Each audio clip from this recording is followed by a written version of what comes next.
She clinked her glass and raised her voice just loud enough for everyone to hear. Let's see if Daniel remembers how to act like a real man tonight. Laughter rippled across the table, hers loudest of all. I smiled. Calm. Silent. Because what nobody at that dinner table knew was that I already had her secret in my pocket. Before we go any further, make sure to subscribe, like this video, and tell me in the comments what you would have done if you were in my shoes. You're going to want to hear how this story ends. It was a Friday night, the kind of dinner where the wine flows and everyone tries to impress each other. My wife, Rebecca, had planned the evening for weeks, invited our friends, a few neighbors, even my business partner and his wife. The table looked like something out of a lifestyle magazine. Candles, polished silverware, soft jazz playing from the speakers. I remember thinking, maybe tonight we'll actually enjoy ourselves. But from the first toast, something was off. Rebecca wasn't just tipsy, she was performing. She kept making jokes about being married to a boring accountant, rolling her eyes whenever I spoke, leaning a little too close when anyone else said something funny. The more people laughed, the bolder she got. I'd learned to endure her little jabs in private. But tonight was different. Every word was sharper, louder, designed to cut. I watched her hand rest on my partner's shoulder as she threw her head back in exaggerated laughter. His wife noticed. So did everyone else. Still, I stayed quiet, smiling like nothing was wrong. Inside, I was replaying the message I'd read that morning, the one she didn't know I'd seen. Her phone had buzzed while she was in the shower. The preview alone froze me. Can't wait to see you tonight. Same perfume. I didn't open the full chat. I didn't need to .so when she lifted her glass and said, to freedom, even when it's married freedom. I just nodded. Let her keep digging. Let her keep performing. She leaned across the table, eyes glittering with wine and mischief. Oh, come on, Danny. Don't look so serious. You're always so contained. Everyone chuckled nervously, sensing the tension. That was Rebecca's favorite game. Push until I broke. But not this time. I poured myself more wine and said, you're right. Maybe I should loosen up. Tonight's a celebration, after all. Her smile faltered for just a second, a flash of confusion. Because she could sense it, something had changed. The rest of the meal passed in uneasy waves of laughter and whispers. When dessert came, she announced she was going to freshen up, grabbing her purse and heading down the hall. I gave her a minute, then quietly stood up and followed, not into the restroom, into my office.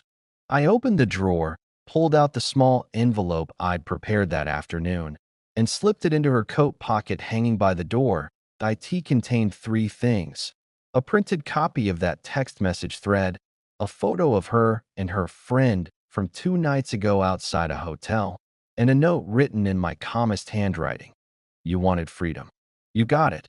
When I returned to the table, she was back, glowing, unaware of the quiet storm waiting in her pocket. Everything okay? She asked sweetly. Perfect, I said. The night went on. Laughter, coffee, music. But I could already feel the air shifting, a weight pressing down on what had once been our shared life. I didn't show it. Not yet. Because my revenge wasn't loud. It was methodical, precise. And before the night was over, everyone would see the truth without me saying a word. She thought the game was hers. But I'd already changed the rules.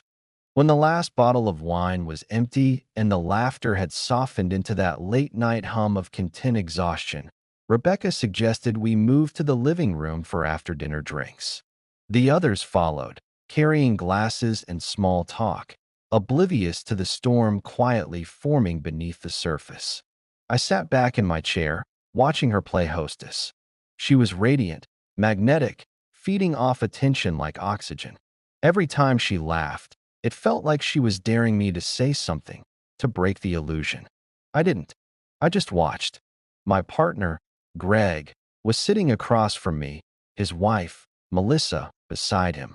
She kept glancing between Rebecca and him, her jaw tightening slightly every time my wife leaned in too close or touched his arm when she laughed. I could feel the discomfort spreading through the room like static. But Rebecca didn't notice or didn't care. She was too busy performing her version of freedom, making sure every eye was on her. Around midnight, Greg and Melissa decided to call it a night. One by one, our friends followed, each giving me that awkward half-smile people offer when they've witnessed something they wish they hadn't. Rebecca kissed everyone goodbye, smiling brightly as if nothing had happened. When the door finally closed behind the last guest, the silence that filled the house was deafening. She leaned against the door, kicking off her heels with a sigh of satisfaction. "Well," she said, "I think that went well." I turned off the music. It was definitely memorable. She poured herself another glass of wine, ignoring the edge in my voice. "You were awfully quiet tonight. You should smile more, Danny. People might start thinking you're miserable." I walked to the table, picked up her coat, and held it out to her. "You forgot this." She frowned, confused. "Why would I need my coat? I'm not going anywhere." "Check the pocket," I said evenly. Her eyes narrowed, but she reached inside. For a second, her hand froze. Then she pulled out the envelope, her expression shifting from irritation to something colder. "What's this? Why don't you open it and find out?" She hesitated, then tore the flap open. I watched her eyes move across the printed messages, the color draining from her face. When she reached the photo, her hand trembled. "Where did you get this?" she whispered. "Does it matter?" She looked up, tears already forming, but not from guilt, more from fear of exposure. "It's not what you think." I almost laughed. "Then tell me what I think it is." "It was stupid," she said quickly. "It didn't mean anything. We were just meeting at a hotel 2 nights ago." I cut in. "That's quite a coincidence." She set the papers down like they were burning her. "You went through my phone?" "No. You left it unlocked." "That's invasion of privacy," she snapped, her voice rising with panic that I stayed calm. "You invaded something else first." She sank onto the sofa, covering her face with her hands. "It was just a mistake." I was angry. "You've been so distant lately, always working late. I thought you didn't care anymore." "I was working to pay for the life you keep pretending you deserve." Her shoulders shook. "You don't understand. It wasn't serious. It was just attention. I needed to feel wanted again." I stood there, looking at her, realizing that every word she said was only confirming how far gone we were. There was no remorse, just fear. Fear of losing the image she'd built. I could almost hear the wheels turning in her head. How to spin this? How to make it my fault? She finally looked up. "Please, can we just forget this happened? I'll end it. I'll block him. We can go on like before." I shook my head. "Like before? You humiliated me tonight, Rebecca. You made me a joke in front of my colleagues and friends. You don't get to erase that." Her face hardened. "So what? You're just going to throw everything away? Over one stupid night?" "I'm not throwing anything away," I said quietly. "You already did." She stared at me for a long time, searching for a reaction, a weakness. When she didn't find one, she stood up abruptly, knocking over her glass. "You're not leaving me, Daniel. You think you can just walk away after everything we've built? I'll tell everyone it was you who cheated. You think they'll believe your little story?" I met her eyes. They already do. For the first time that night, she looked genuinely afraid that I walked past her, picked up my keys from the counter, and opened the front door. "There's a hotel near downtown. I'll be there for a few days. When I come back, I'll send someone for my things." "You can't just leave," she shouted, following me into the doorway. "We can fix this." "Not this time." The cold air hit my face as I stepped outside. Behind me, I heard her voice break into something between anger and desperation. "If you walk out that door, don't bother coming back." I didn't turn around. The night was silent except for the distant hum of traffic and the soft click of the door closing behind me that I drove without direction for a while, city lights blurring past. Every memory of our marriage flickered through my mind. Every laugh, every promise, every argument that ended with me apologizing just to keep the peace. And for the first time in years, I felt nothing. No rage, no heartbreak, just clarity that I parked in front of the hotel, turned off the engine, and exhaled. It wasn't victory. It wasn't revenge. It was release. What I didn't know then was that Rebecca wasn't finished. Not even close. The next morning, I woke up in a quiet hotel room with sunlight spilling through the curtains and a dull ache behind my eyes from too little sleep. My phone was vibrating on the nightstand. 7 missed calls, 5 new messages, all from Rebecca. The first ones were apologetic, the last ones angry. "You're making a scene," one read. "Come home so we can talk like adults." Another said, "If you think you can just walk away after everything I've done for you, you're delusional." I didn't reply. I ordered coffee from room service and opened my laptop instead. My office email was already filling up with messages from colleagues about the dinner. Some were polite, pretending nothing unusual had happened. Others were short but supportive, quiet acknowledgments that they'd seen more than they were comfortable admitting. I typed one short reply to my boss, "Taking a few personal days. We'll update you soon." He responded in under a minute, "Take the time you need." By noon, I decided to meet with an attorney. Not out of rage, but practicality.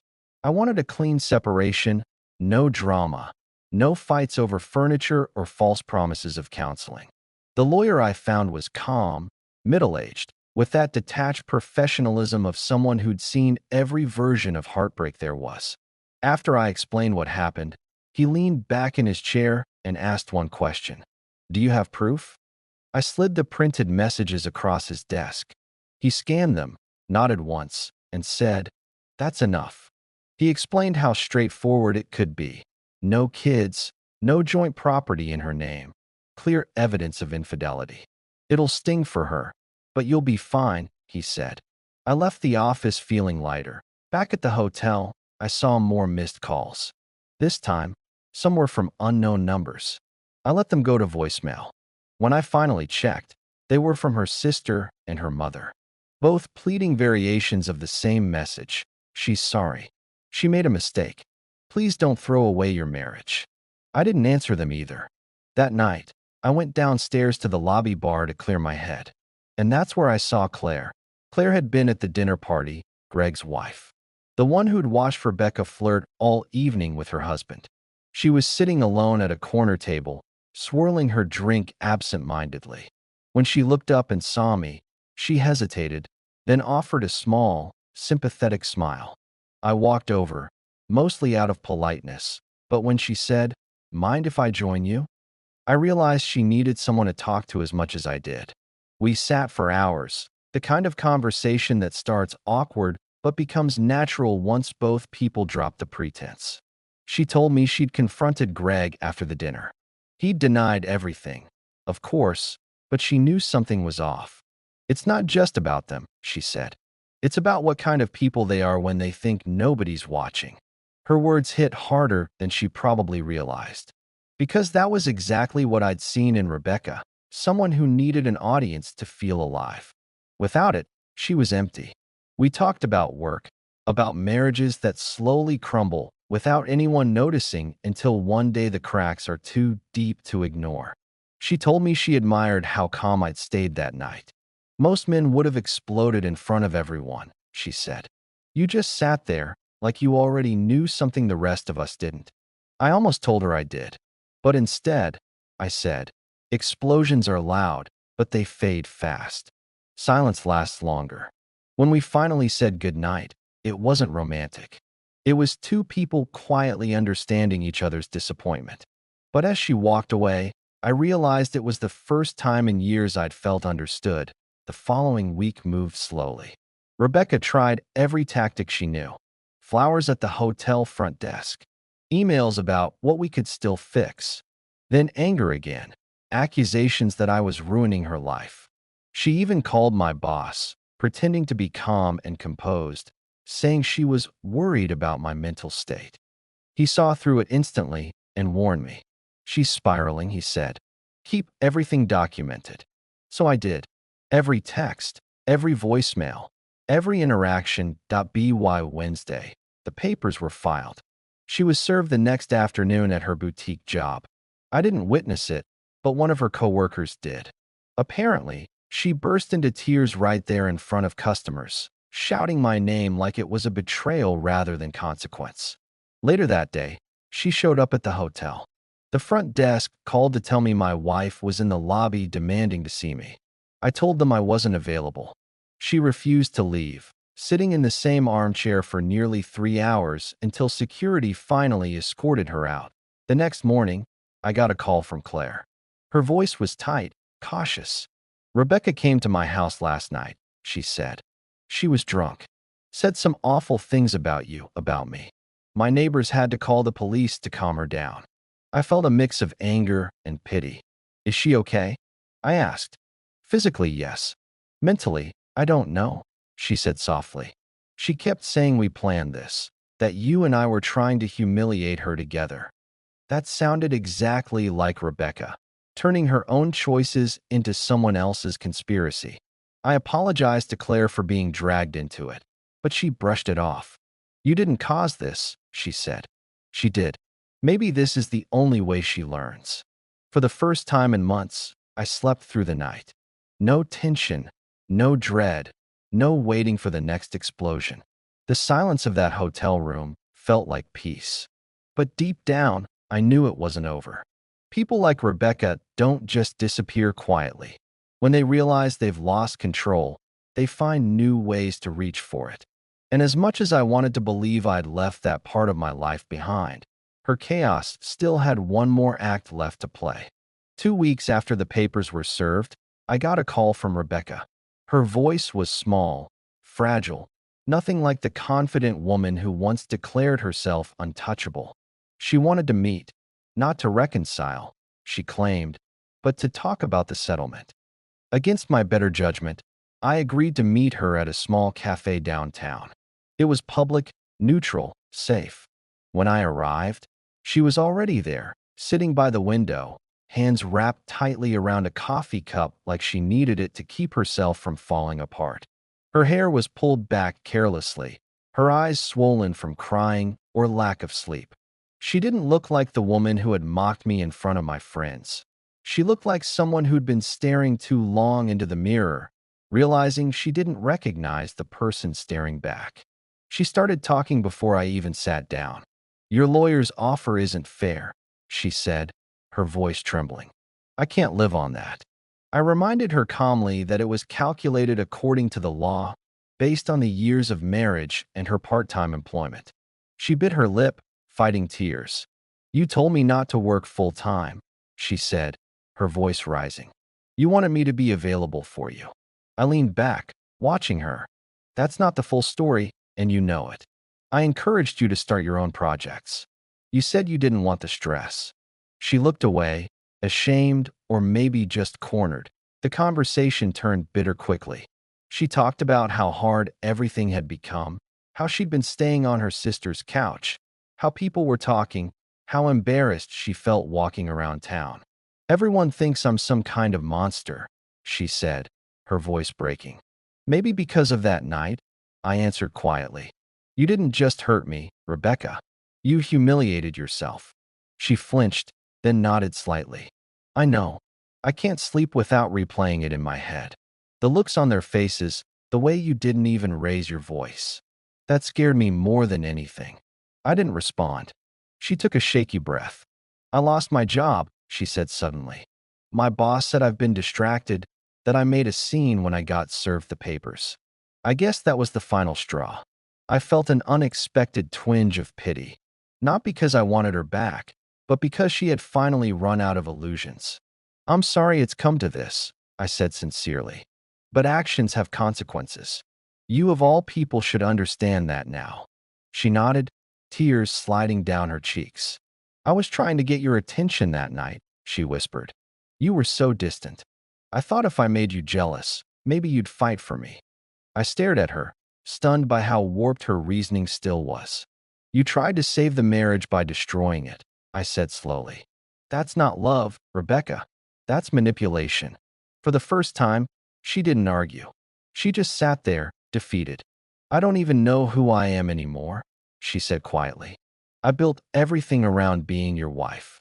And now," she trailed off, looking down at her trembling hands, I finished my coffee, stood up, and said, "You'll figure it out.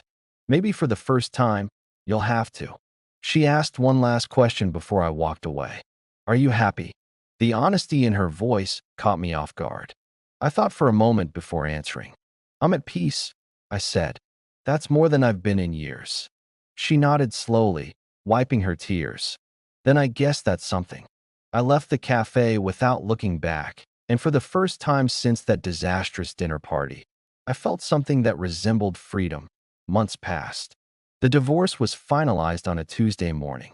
I signed the papers in silence. The judge stamped them, and just like that, 8 years were reduced to a legal formality. I found a small apartment closer to work, quiet, clean, filled only with things that were mine. My boss later told me that how I handled the situation had impressed the higher-ups. They promoted me to regional manager, calling it a reward for grace under pressure. I didn't care much about the title, but it felt like life was finally moving forward instead of backward. Claire and I stayed in touch through work. We grabbed coffee occasionally, shared stories, laughed about how unpredictable life could be. There was no rush, no pretense, no tension. Just two people who'd survived the same storm and learned how to breathe again.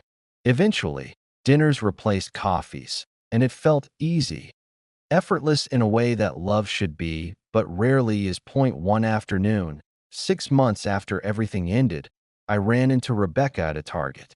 She looked better, calmer, more grounded. She was with a man around her age, someone who carried himself with quiet confidence. She smiled when she saw me. "Hi, Daniel," she said softly. "You look good." "So do you," I replied. She introduced the man beside her as David. He shook my hand warmly, and I could tell by his expression that he knew the whole story. She told me she'd started working full-time at a marketing firm downtown. "It's challenging, but I like it," she said. There was no bitterness in her tone, just acceptance. "That's good," I said. "I'm glad you're doing better." She hesitated, then said, "I wanted to thank you for not screaming at me that night, for letting me face what I did. Therapy helped me see how much I needed that." I nodded. Sometimes silence is the only lesson that sticks. She smiled faintly. "You were right. Real love isn't about fighting to survive each other. It's about not hurting each other in the first place." For the first time, I believed she meant it. That evening, I met Claire for dinner at a new restaurant downtown. She asked how my day was, and I told her about running into Rebecca. "Was it weird?" she asked. "Not really," I said. "More like closure." She smiled. "That's rare." We talked about the past, about how sometimes people need to lose everything before they can see what really matters. I told her, "I don't regret leaving. I only regret waiting so long to realize I deserved peace." She reached across the table, her hand brushing mine. "You earned it," she said. For the first time in years, I didn't feel like I was waiting for something bad to happen. Just calm. Life isn't about revenge or punishment. It's about choosing what you'll no longer tolerate and walking away before you forget who you are. That night at the dinner party, when Rebecca made her little toast about freedom, everyone laughed. They thought it was just another harmless joke. But sometimes, a single moment reveals everything. And sometimes, the quietest reaction is the loudest truth. That if you stayed with me until the end, don't forget to like this video, subscribe to the channel, and tell me in the comments what you would have done if someone tried to humiliate you in public. Your story might just become the next one we tell.